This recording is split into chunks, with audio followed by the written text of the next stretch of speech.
Welcome back to the show. You're watching the San Francisco 49ers Report. My name is Chase Sr., and coming up, this 49ers undrafted free agent wide receiver is drawing athletic comparisons to Randy Moss. We're going to talk about this player and do a deep dive scouting profile with a lot of analysis coming up over the next several minutes. I did put up a show a little bit earlier today on the channel. I gave 5 reasons why the 49ers will shock the NFL in 2025, flush what was a very disappointing season last year in which the Niners went 6-11, and why San Francisco can be a Super Bowl contender and playoff team once again. Be sure to check that video out. It's up on the 49ers Report right now. Following the NFL draft, the 49ers signed wide receiver Isaiah Neyor as an undrafted free agent. He is a very interesting and intriguing prospect who has had quite the path to get to where he is now, where he is on the Niners 90-man roster, fighting for a roster spot, and after rookie minicamp, he's been turning some heads in Santa Clara. He was a 3-star recruit in high school. He originally started his college journey playing wide receiver at Wyoming. That is the same school that Josh Allen went to. He then went to Texas, was only there for a year and played 1 game. In the spring game, he caught a long touchdown pass from Quinn Ewers, and then we really never heard from him again in Austin. And then he went to Nebraska, transferred there to play under Matt Rule.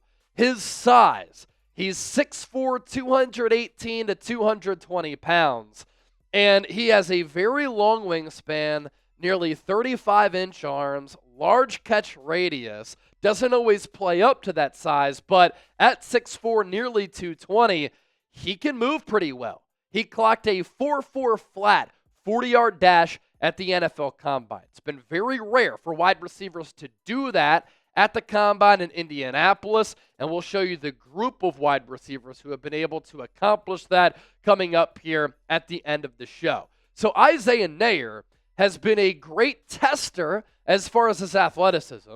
He has really good size, but sometimes he plays small. When you're 6'4", 220, you should be able to dominate college football because you're going up against corners who are not always going to be NFL players, who are not always athletic freaks, who are not always going to be able to go step for step with you and then be able to rise up with you, climb the ladder at your size to contest with you on some of those 50-50 balls. And so when you move that well, you have this freakish athletic ability. It is very odd how Isaiah Neyor did not have a lot of production while in college, 3 different stops. So it's always a concern when you hear about a player like this who has this athleticism, who has these traits, yet he goes undrafted for a reason. Now, a guy like Dane Brugler, who's an NFL draft analyst who I really respect, I think he's one of the top draft analysts in the business, he had Isaiah Neyor going in the 5th round. So a lot of this is subjective, right? Some people have players highly graded. Other analysts don't.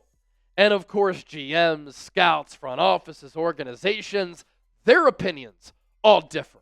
Of note as well, in the pre-draft process, Neyor did speak with the 49ers, and so the Niners have showed interest in him for a long time. And I know that a lot of people, I've seen you in the comment section with the YouTube short that I did yesterday, you've said, there's a reason he was undrafted. He's not any good. We hear about these stories all the time. You're right.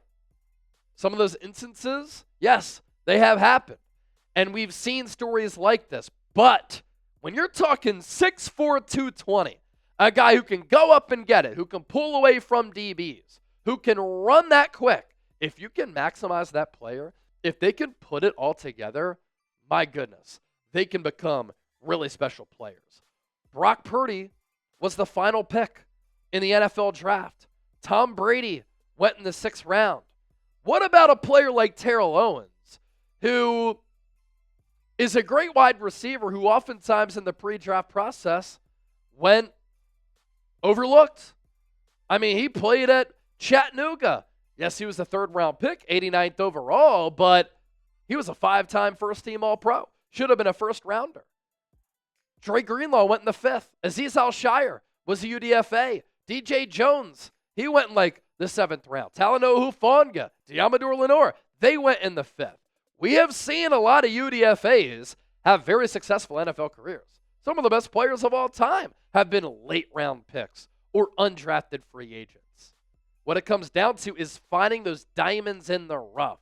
And if you can play, who gives a damn where you got drafted? And also at the end of the day, if a UDFA can become a good player, they are a cost-controlled asset and very cheap for the first few years of their career. Back to the athleticism for Neyor. A 9.9 relative athletic score on that scale of 0 to 10. And in the pre-draft, measuring in at 6'4", 218, 38-inch vertical, a broad jump of more than 11 feet. That's the explosiveness right there. And then the 4.4 flat 40-yard dash. Good 20-yard split. Not great on the 10-yard split shuttle and 3-cone. And with that 40-yard dash, sometimes it can take him a little while to get going. But look at that size. He's more of a galloper, and he just takes up so much real estate with those long strides. Back to the production. Very interesting and weird career for Isaiah Neyor. Now, he was a 3-star recruit, as I noted, coming out of high school. And so he goes to Wyoming. That's about the right level for a 3-star recruit oftentimes. And his first year, plays 6 games, 8 catches, 248 yards. Not a lot of production, right? Obviously, 31 yards per catch. But then, year 2 at Wyoming in 2021, this was by far his best college year. 44 grabs, 878 yards, 20 yards per catch, 12 touchdowns. That's him being explosive, taking the top off of the defense and being a red zone threat, averaging 67.5 yards per game. He played so well that he attracted the attention of Steve Sarkisian and the Texas Longhorns. So doesn't play in 2022, transfers to Texas, and he plays 1 game there. 1 catch for 14 yards. And then this past year, catching passes from Dylan Raiola, popular quarterback in college, 34 grabs, 455 yards, 13.4 yards per catch, 5 touchdowns, and just under 38 receiving yards per game. So that's only 2 college seasons right there where he had double-digit catches. Some good, some bad, a lot of weird. The weird, let's try to solve it here. Here was the NFL.com scouting report on Neyor in the pre-draft process. Height, weight, speed prospect who finished 5 years of college with just 2 seasons of double-digit catches. He is a long strider with the ability to separate in his stems and turns. He has nearly a 7-foot wingspan, and that's on display with catch radius grabs, but he lacks the toughness and hand strength to finish when contested. His blend of size, speed, and separation potential is valuable, but his skill level still needs to be developed, which could make him a practice squad candidate. Even if he is a practice squad candidate, that is fine. There's a lot to work with this prospect. And you've heard me, if you watch the show and you're a real one, say this.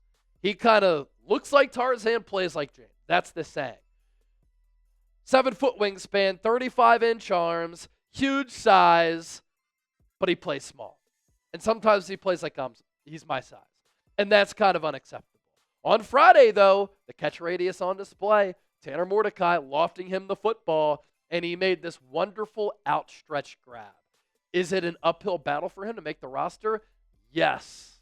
But this could end up being a UDFA steal for San Francisco. As for those Randy Moss comps, here's what Matt Barrows said of the Athletic. Boots on the ground, rookie minicamp. These are his observations. The most visibly striking receiver in the minicamp was undrafted rookie Isaiah Neyor. He cuts a Randy Moss-like silhouette with a thin frame and long arms and legs. His big stride gobbles up yardage and immediately forces cornerbacks to turn and run with him. He and a few other rookie receivers seem to have trouble keeping up with the pace of receivers coach Leonard Hankerson that he demanded on Friday, their first practice of the spring. With the exception of the defensive line, no group works harder in practices than the Niners receivers. Obviously, Randy Moss is one of the greatest football players in the history of the NFL, and he's one of the greatest wide receivers in the history of the game. We're talking about a guy who was in the NFL from 1998 all the way through 2012, including a stint with the 49ers, his final season in 2012, Offensive Rookie of the Year, NFL Comeback Player of the Year, his first year with the Patriots, 4-time first-team All-Pro, 6-time Pro Bowler, 5-time NFL receiving touchdowns leader, a member of the 2000s All-Decade Team, NFL 100th Anniversary All-Time Team. And he was very unique with how he was built. But does this sound familiar? 6'4", long arms, galloping strides, 210 pounds. Just look at the build of Randy Moss. I know this was his final season in the NFL, but the body type didn't change. You see the long legs. You see the long arms. You see the thin build. And then you flip the page to Isaiah Neyor. It's a carbon copy. He looks very similar to a guy like Randy Moss. And so hopefully he can stop playing small. Hopefully he could bring the demon out of him as a football player, and he can end up being a savage dog. As far as some of those testing numbers, this tweet from Fran Duffy, March 1st, so obviously prior to the draft, but Isaiah Neyor at the NFL Combine, he put up some freaky numbers. 4'4" in the 40 at 218 pounds. There have been 323 wide receivers drafted in the last 10 years. Here's the list of ones who were 218 plus pounds, who hit at least 4.40 in the 40-yard dash. Chase Claypool, his career got off to a good start with Pittsburgh, then he flamed out. DK Metcalf, athletic freak. Xavier Legette, athletic freak. And Robert Davis. And then how about this? Top in-game athleticism scores in college football last year. Travis Hunter, number 1 at 99.6. Dante Thornton, a good receiver for Tennessee. Antoine Wells, good receiver. Jaden Higgins, he got drafted early in the second round. Keandre Smith, Kobe Hudson, Tet McMillan there on this list. Savion Williams, and so too is Isaiah Neyor at 94.2. Those are some upper echelon wide receivers in this draft class who got picked, a lot of them. Others, UDFAs. Isaiah Neyor, obviously a UDFA, but the athleticism is certainly there. Be sure to hit that subscribe button here on the show. We're talking all things Niners every single day, year-round. It's the 49ers Report. I'm Chase Senior, and if you want to get yourself or somebody who you care about, a homie, a loved one, significant other, a Niners jersey, we can hook you up. So too can our friends at Fanatics. Use that link down below. chatsports.com/49jersey. All types of different jerseys available, sizes, colors, players, past, former, current, whatever you need, Fanatics has you covered. If you want something other than a jersey, you can still use that link, and you can find a bunch of items at chatsports.com/49jersey. Thank you so much for watching the show. I always appreciate when all of you decide to hang out here with me and take time out of your day to do so. And we'll catch you tomorrow for NFL schedule release day.